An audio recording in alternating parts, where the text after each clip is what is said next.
తెలుగు రాష్ట్రాల్లోనే సంచలనం కలిగించినటువంటి హత్య కేసు చిన్నారి 9 ఏళ్ల చిన్నారిని పిన్నే స్వయంగా చంపిన హత్య కేసు. అయితే ఈ హత్య కేసులో చిన్నారి తండ్రి మాట్లాడుతున్న తీరు అందరిని కూడా కలిచివేస్తుంది. జగిత్యాల జిల్లా కోరిట్లలో చిన్నారి హితీక్ష మృతితో ఆ కుటుంబంలో తీవ్ర విషాద ఛాయలు అలుముకున్నాయి.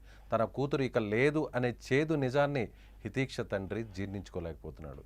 తన మరదలు కావాలనే ఇదంతా చేసిందంటూ కన్నీటి పర్యంతమయ్యాడు. తమ కుటుంబాన్ని విడదీయాలనే మమత ఇదంతా చేసిందంటూ సుమన్ టీవీతో తన బాధను వెళ్ళగక్కున్నాడు. మమతకు ఉరిశిక్ష పడినప్పుడు తమకు న్యాయం జరుగుతుందన్నాడు. తమ తమ్ముడు లక్ష్మణ్ కూడా పాప మృతితో కుమిలిపోతున్నాడని, భార్య చేసిన పనికి అవమాన భారంతో బాధపడుతున్నట్లు రాము చెప్పుకొచ్చాడు. ప్రస్తుతానికి తాను ఏం మాట్లాడే పరిస్థితుల్లో లేనని, కుదురుపడ్డ తర్వాత అన్ని విషయాలు మాట్లాడతానంటూ చెప్పుకొచ్చాడు. ఏది ఏమైనా మమతకు ఉరిశిక్ష వేయాలంటూ డిమాండ్ చేస్తున్నాడు హితీక్ష తండ్రి రాము. కొరుట్లలో జరిగినటువంటి హితీక్ష వాళ్ళ తండ్రి కొద్దిగా వాళ్ళ తమ్ముడు ఇప్పుడే వచ్చిండు కాబట్టి ఆయన అడిగి తెలుసుకుందాం. వాళ్ళ తమ్ముడి బాధ ఏంటిది, ఈయన ఎంత బాధపడుతున్నాడు అనేది మనం ఆయన మాటలు తెలుసుకుందాం. మేము ఇప్పుడు జీర్ణించుకోలేని పరిస్థితులలో ఉన్నాం. ఆమెకైతే ఖచ్చితంగా ఉరిశిక్ష పడాలి. మా వాడు కూడా ఇప్పుడే వచ్చిండు, ఆడు కూడా బాగా బాధపడుతుండు. ఇంతకు మించి లేదు, ఆమె ఖచ్చితంగా ఉరిశిక్ష పడిపోయాలి. కొరుట్లలో జరిగినటువంటి ఆ తండ్రి బాధ ఆ కళ్ళల్లో మనకి చాలా స్పష్టంగా కనిపిస్తుంది. అప్పటి వరకు ఆడుతూ పాడుతూ కనిపించినటువంటి ఆ చిన్నారి ఒక్కసారిగా విగతజీవిగా మారడం, రక్తపు మడుగులో ఆ చిన్నారిని చూడడం. ఆ చిన్నారిని చంపింది ఎవరో కాదు, కక్షతోనో కసితోనో బయట వ్యక్తులు కాదు, హంతకులు అంతకంటే కాదు, సుపారీ ఇచ్చిన గ్యాంగు ఏమాత్రం కాదు, సొంత చిన్న తల్లి, సొంత పిన్ని. అప్పటి వరకు ఆ పిన్ని తన కూతురుతో సమానంగా పెంచినటువంటి బిడ్డను తన చేతులతోనే పాశవికంగా కత్తితో పొడిచి పొడిచి చంపింది. ఈ విషయాన్ని బయట వాళ్లే తట్టుకోలేకపోతున్నారు. అలాంటిది ఆ తల్లిదండ్రులు. ముఖ్యంగా ఇక్కడ మరో విషయం ఏంటంటే, చిన్నారికి సంబంధించినటువంటి తండ్రి బాబాయ్ ఇద్దరు కూడా కవల పిల్లలు. సో అందుకే వాళ్ళ పేర్లను కూడా తల్లిదండ్రులు రామలక్ష్మణులని పెట్టారు.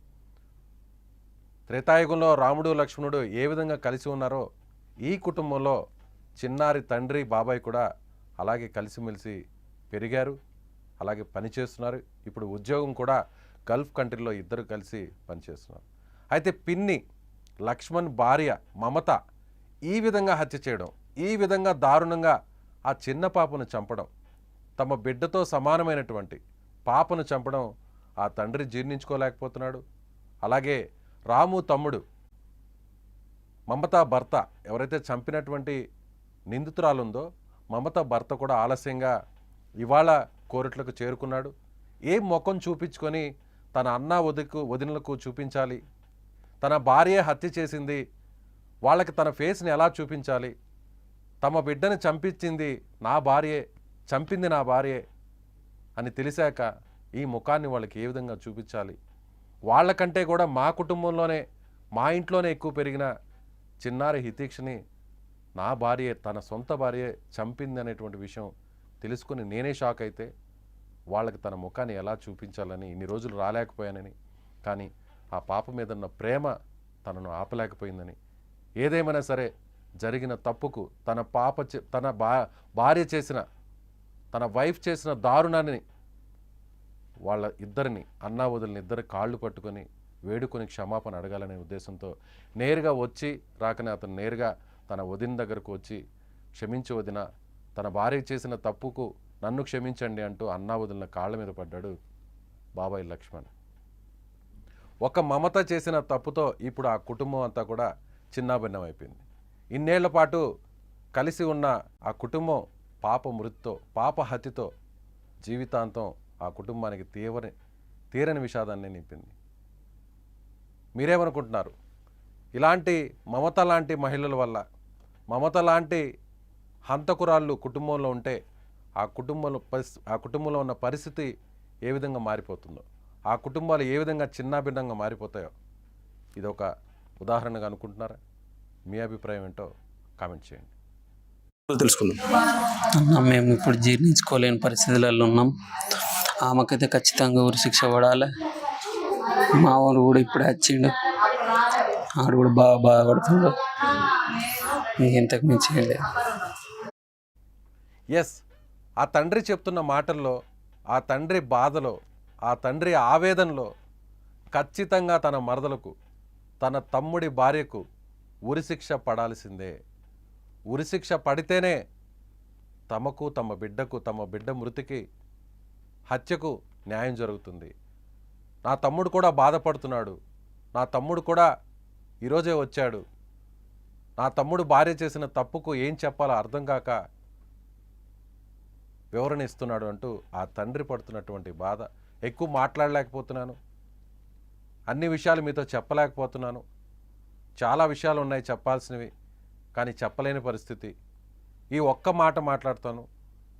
నా మరదలకు, నా బిడ్డ, నా కూతుర్ని చంపిన మమతకు ఖచ్చితంగా ఉరిశిక్ష పడాల్సిందే, అప్పుడే న్యాయం జరుగుతుందంటూ ఆ తండ్రి కోరుతున్నటువంటి డిమాండ్లో, ఆ తండ్రి చేస్తున్నటువంటి డిమాండ్లో ఖచ్చితంగా న్యాయం ఉంది.